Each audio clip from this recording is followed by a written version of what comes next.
Thank you for joining me today at A Touch of Blue Studio with Drawing with Grandma.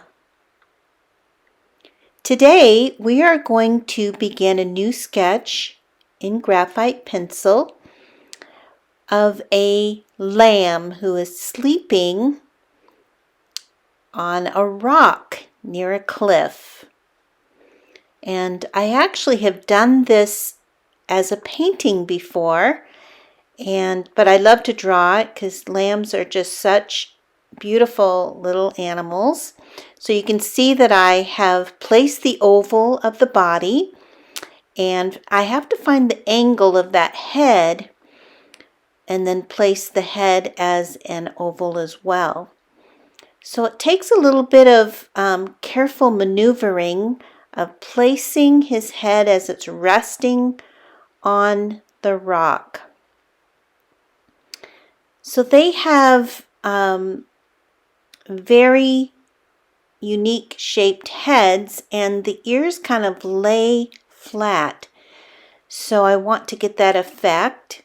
His legs are tucked under him, and then he's got a really strong shadow shape that helps to give the illusion of him sleeping at the edge of this cliff on a rock. So I'm going to shape his leg that is tucked under his neck and head. So he's kind of resting on those front feet. I need to make sure that this nozzle and the negative shapes, which are the shadow shapes and the shapes in between the parts, are correct. So sometimes shading them in helps me to do that. I'm also going to place in the cast shadow. So the light is coming from the left upper side, and so the whole shadow plane will be on the right side of him.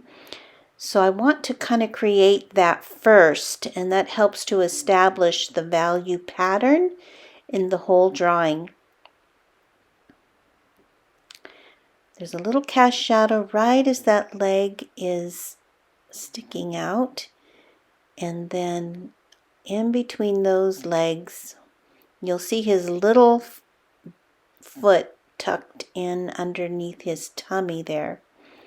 So this is kind of an unusual position for the lamb, but I love to draw it, and I did an oil painting of it, and you can look at my website and look at the painting of this lamb.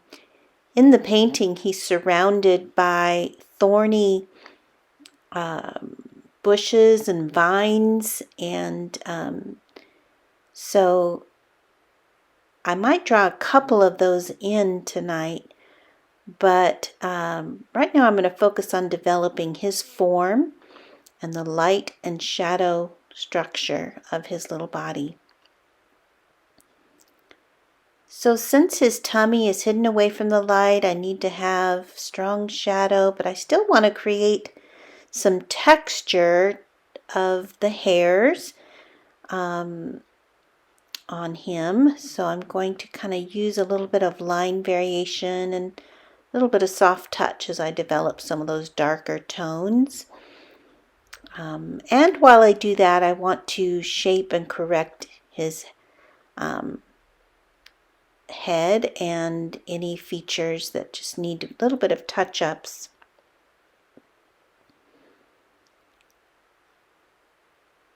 So the light is going to be hitting the top of his head, the left edges of his ears, the left edges of his back, and the left side of his leg, and hopefully I can reveal his little tail too that is sitting in the shadow.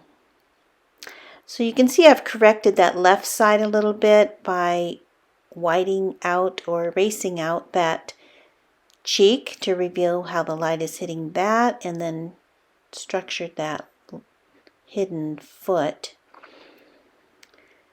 So I'm just going to continue with detail, adding as much contrast, and shadow will of course make it more appealing and stand out and draw attention to the lighted areas and to that beautiful head. A little bit of fur, a little bit of texture on that will help.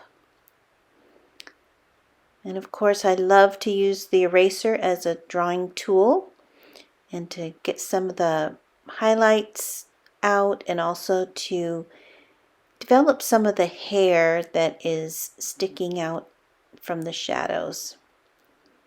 So I'm going to do that throughout the whole drawing. And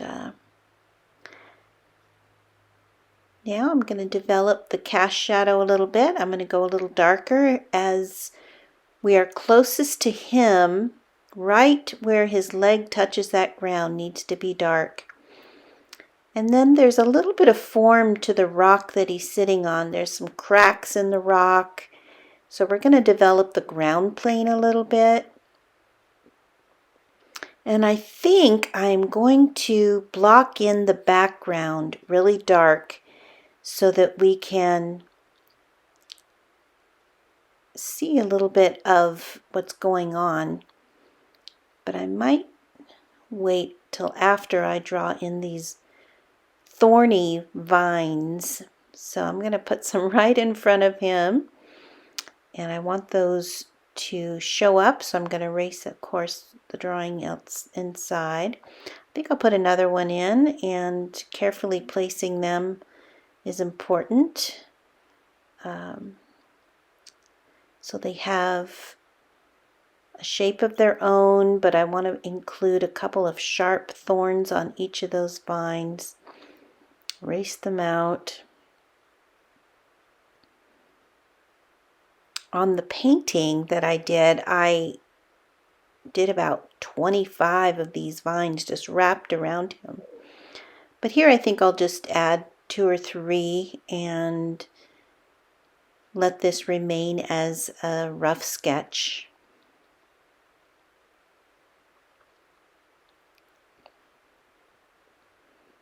Maybe I'll do one over on the left side and have it wrap around him behind there. I've placed that in.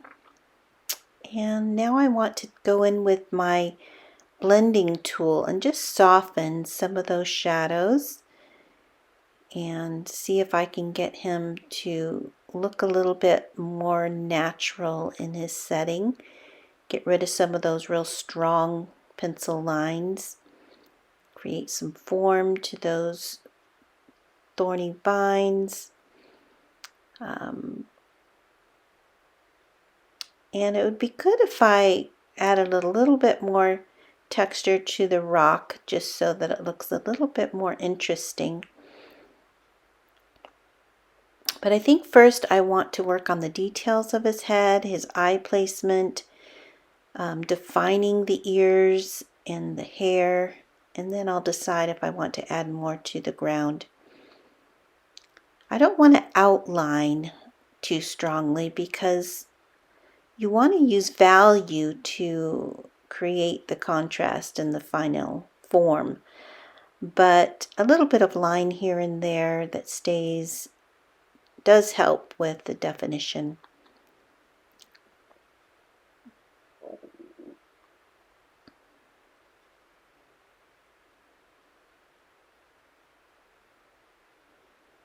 A little bit on his head. And there we go. Here's the sketch. Thank you for joining me today at A Touch of Blue Studio with Drawing with Grandma.